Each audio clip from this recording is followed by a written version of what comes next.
எல்லாம் பாக்ஸிங் பற்றி பேசி கேள்விப்பட்டிருப்பீங்க. இட்ஸ் அ கான்ஃபிடென்ஸ் எல்லாம். Yes, you know about kick boxing. It's uses your hip with the legs to power your kicks. அவ்வளோதான்ற மாதிரி யோசிக்காதீங்க.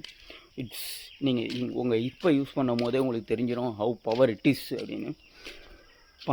நம்ம punches show our skill, our kicks show our power.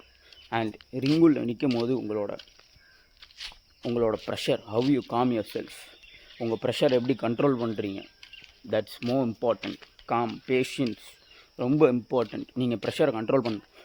Some peoples know street ஃபைட்டில் ஆண்ட்ரிலின் pump ஆகி கை கால்லாம் ஆடும், பார்த்துருக்கீங்களா? எனக்கெல்லாம் ஆடிருக்கு நிறைய வாட்டி. பட் அது வந்து நம்ம பிரெயின் வந்து நம்மளை கண்ட்ரோல் பண்ணுற கதை.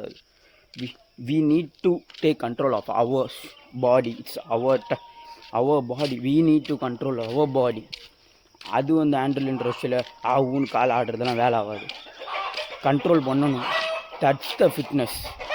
சும்மா இப்போ ஜிம்முக்கு போகிறவங்க எல்லாம் okay, they got be strength. நானும் ஜிம்முக்கு 2-3 வருஷம் போயிருக்கேன், எனக்கும் தெரியும்.